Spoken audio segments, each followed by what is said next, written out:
Welcome to Sexpertease. I'm your host and favorite sexpert, Erica Rivera. Today we're talking about something that almost everyone experiences, but very few people openly discuss, and that's our body image. When people hear that phrase, they often think about weight or appearance, but body image is much bigger than that. Body image is the relationship we have with our own bodies. It influences how we see ourselves, how we believe others see us, and how comfortable we feel being vulnerable with another person. It can affect everything from confidence to communication to intimacy.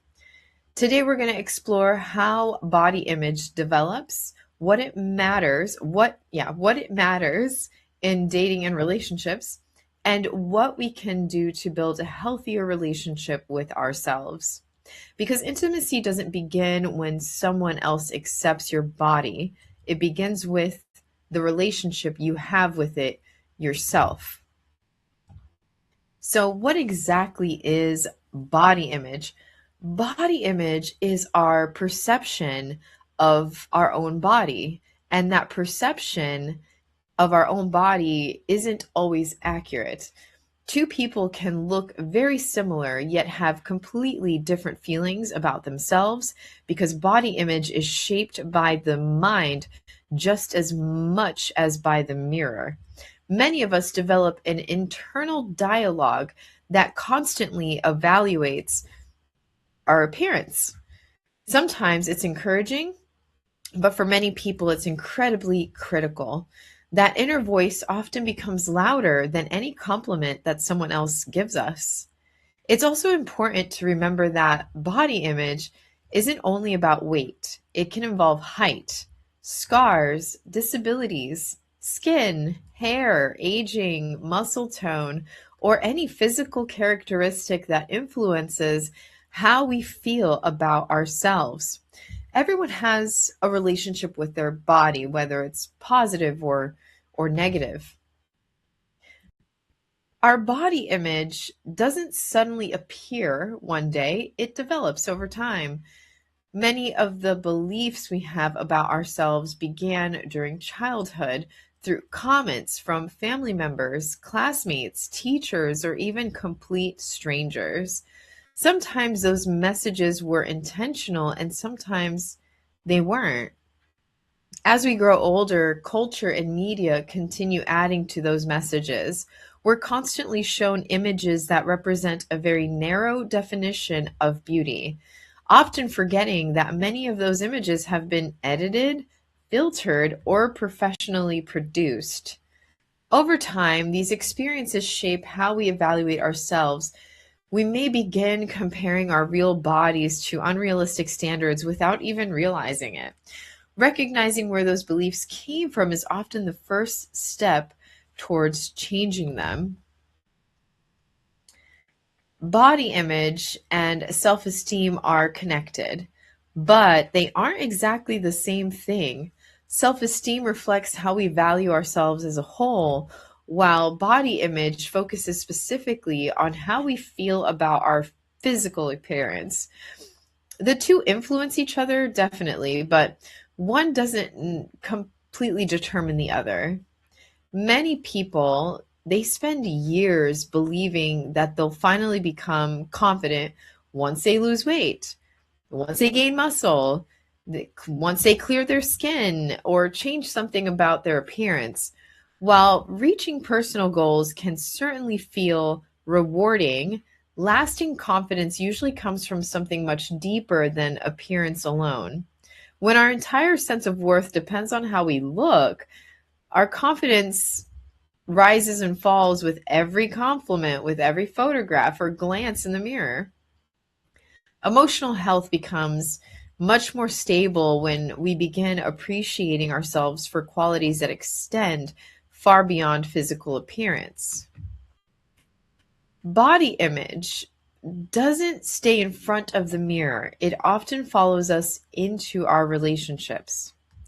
If we already believe we're not attractive enough or worthy enough, those insecurities can begin influencing how we date.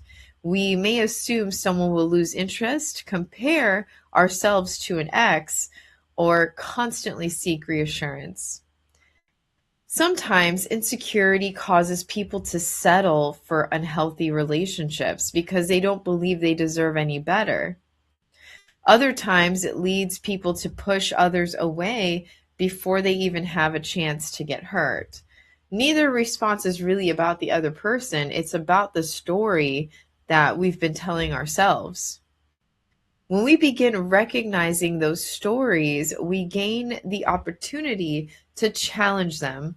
Instead of asking, why would anyone choose me? We can begin to ask, is this relationship healthy, respectful, and right for me? That's a much healthier foundation for dating. Body image also affects sexual intimacy. We wouldn't be Sexpertease if we didn't touch base on sexual intimacy. Many people struggle to be fully present because they're worrying about how they look instead of focusing on how they feel. Rather than enjoying connection, their attention stays fixed on perceived flaws or insecurities. This is actually incredibly common, and it's something people of every age, gender, and body type can experience. Someone can receive genuine compliments from their partner and still struggle to believe them because negative self perception often speaks louder than outside reassurance.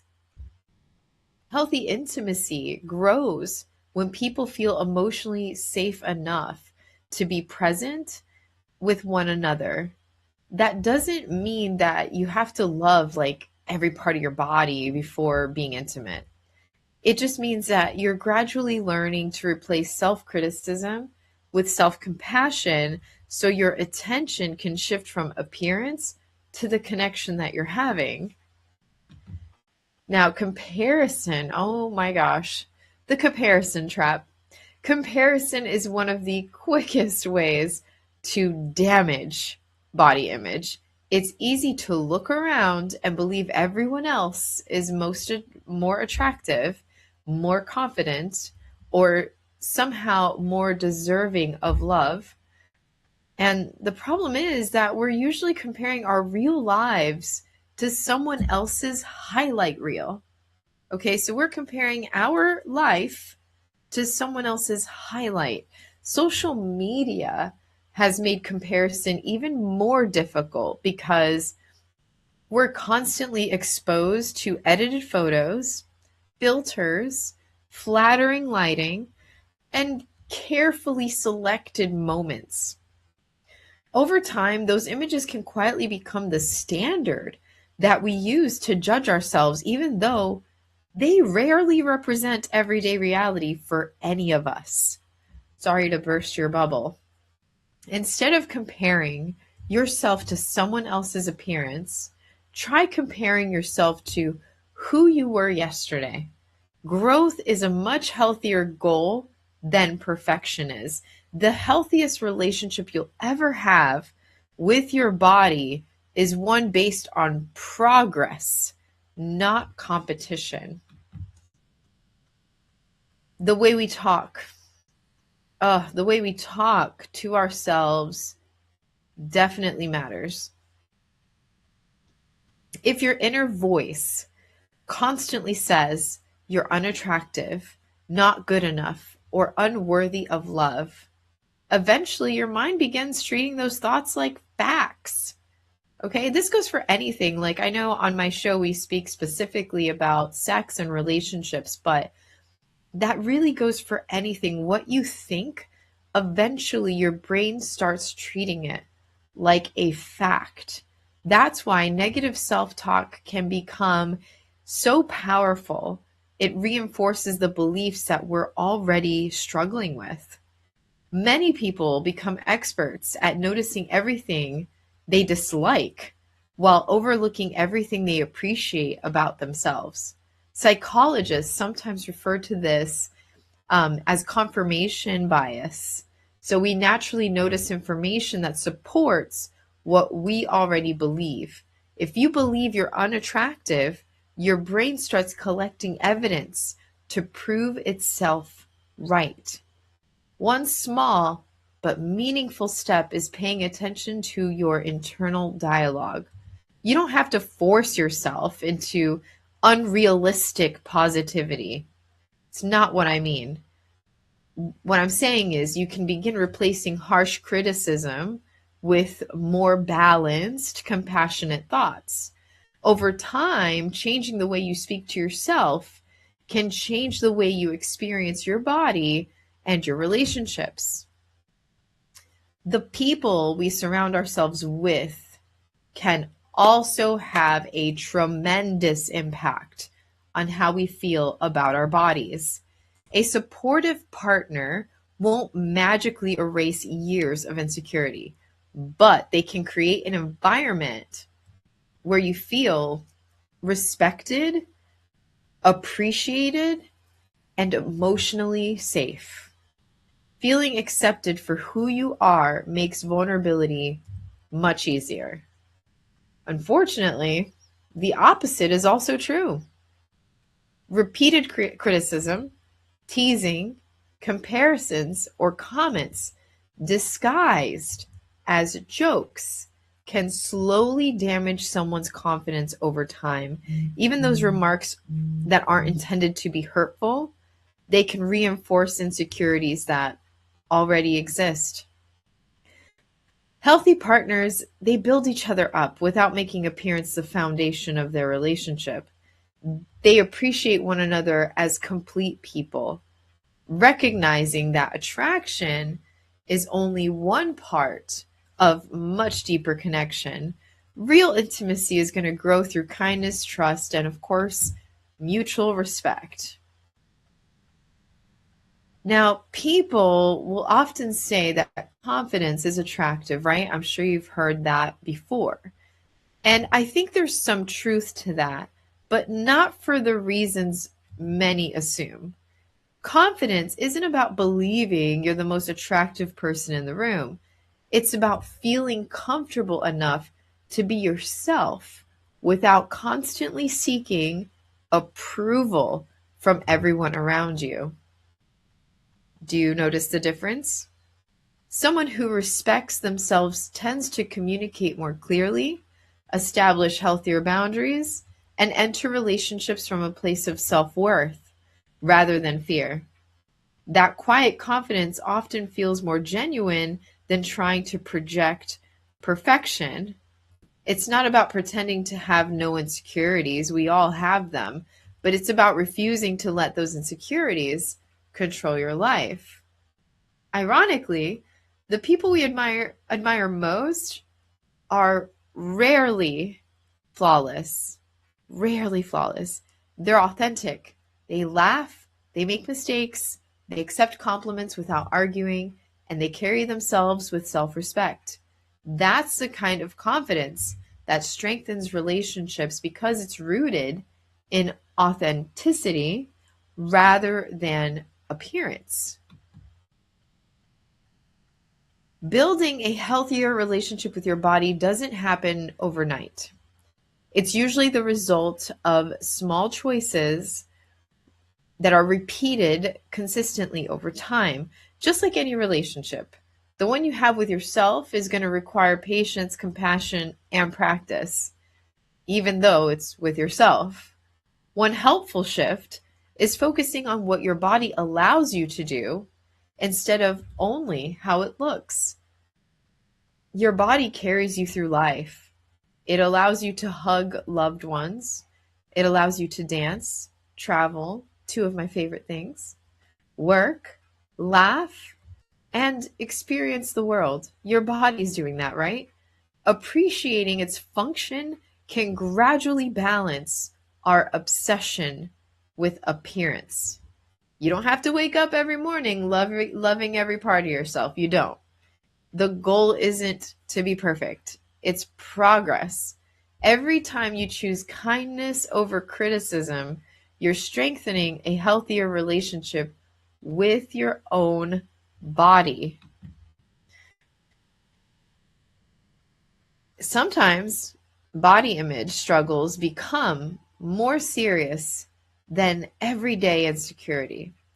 When negative thoughts begin interfering with daily life, relationships, eating habits, or your mental health, it's important to recognize the additional support that may be needed.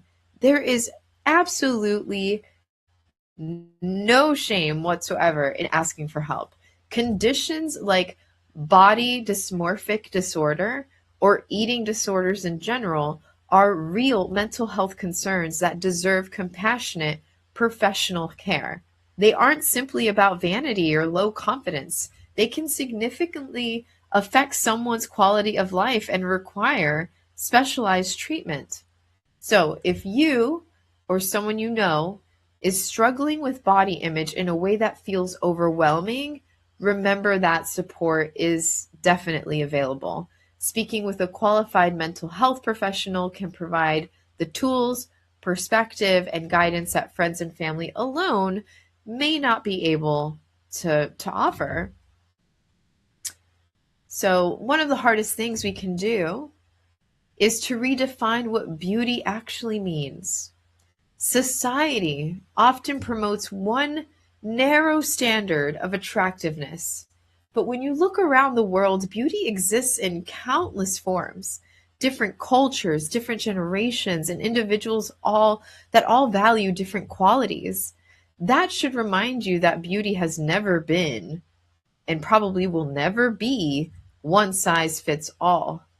So, as we move through life, our bodies naturally change. We age, our priorities shift, and our experiences leave visible reminders in the form of scars, stretch marks, wrinkles, or some other changes. Instead of viewing those changes as flaws, we can begin seeing them as evidence of a life that has been lived, loved, and experienced. The more we broaden our definition of beauty, the less pressure we place on ourselves to meet impossible standards. Real beauty isn't about looking like everybody else, okay? It's about embracing the individuality that makes each of us unique. Your body is part of your story. Every scar, freckle, wrinkle, tattoo, stretch mark, or change tells a story about where you've been and what you've experienced.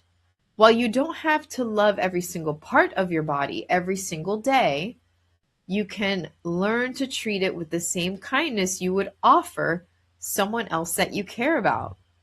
Self-compassion doesn't mean giving up on your goals. You can still work towards becoming healthier, stronger, or more active while approaching yourself, or more active while appreciating, or I guess you could say approaching yourself, but appreciating yourself throughout the process. Personal growth and self-acceptance are not opposites. They can exist together. When we stop viewing our bodies as projects that constantly need fixing, we create space for gratitude instead of criticism. That shift doesn't happen overnight, but every small act of self-respect helps build a healthier relationship with ourselves and ultimately healthier relationships with others. Today's conversation wasn't really about appearance. It was about the relationship we have with ourselves. Body image influences our confidence, our dating experiences, our intimacy, and even the way we communicate with the people we love. The good news is that those beliefs aren't permanent. As we challenge unhealthy messages, practice self compassion, and focus on progress instead of perfection, we give ourselves permission to experience deeper connection with both ourselves and others. So, thank you so much for joining me for another episode of Sexpertease. If your company, organization, or brand is interested in sponsoring the show or bringing these conversations to your audience, I would love to connect. You can also follow me on Facebook, YouTube, and LinkedIn at the Erica Rivera. Until next time, stay curious, stay safe, and remember, healthy intimacy begins with healthy communication and an effective and healthy relationship with yourself.